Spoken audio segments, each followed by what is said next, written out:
Across the United States, there is a huge shortage of teachers right now, especially career and technical education teachers and agricultural education teachers. This diagram here depicts the different regions that our NAAE organization is involved in. So there are 6 regions across the United States, and each of these regions offer different perspectives and experiences and bring those to the table. And within each of these regions, there's a variety of different teachers that make up that region. Now, as a whole within our country, we have over 13,000 agricultural education teachers that represent all 6 of these regions.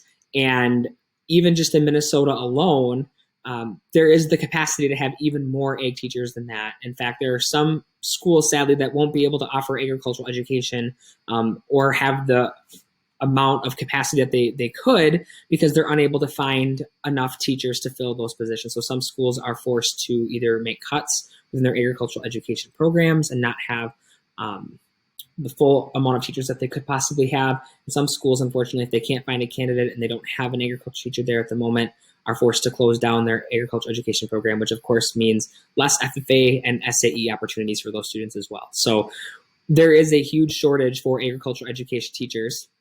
And some of the key statistics that I would like to share with you about this right here. The demand for agriculture teachers continues to grow due to program growth, expansion, retirements, and openings. School districts value the agriculture education model of rigorous STEM or science, technology, engineering, and math-based classroom and laboratory instruction, experiential learning, and leadership development. The retention rate of agriculture teachers remains historically high at 96%. So this is essentially saying if a teacher begins agriculture education classroom teaching, we retain them at a rate of 96% after a certain number of years. Individuals that major within agriculture education continues to be steady, even as other education majors and college enrollment in general have been able to see some decline. So people want to become ag teachers, but the challenge that we have is getting them from their student teaching experiences or from their post-secondary experiences and helping them land a job within a classroom and not get sucked into industry or another career field within agriculture, because agriculture education is a very broad major to have. The majority of new ag teachers are predominantly female and Caucasian. So we would like to diversify in a sense that we would like to have additional males represented within the agriculture education profession, because right now females are definitely dominating. It used to be the opposite many years ago, where males would dominate the agriculture education landscape. Now females are taking a lot more agriculture teaching position, which is an awesome thing, but it would be nice to have a little bit closer of a blend there. And same thing with the race and ethnicity piece. 89% of our ag teachers in the United States are Caucasian. And again, it would be good to diversify to get other ethnic groups involved within the profession.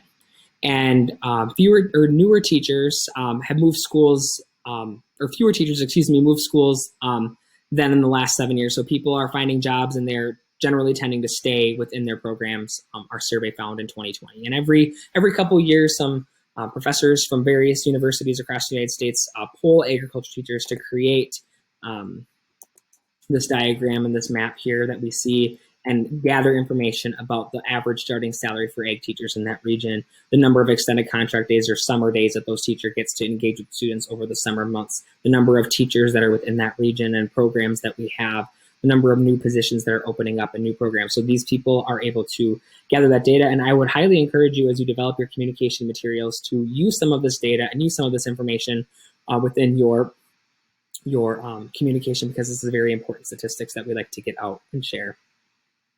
In the next clip, I'm going to expand on some of these statistics and talk about why they're important, why they're relevant for us to communicate with our prospective audience members, and also some different ways that we are currently engaging with them as well.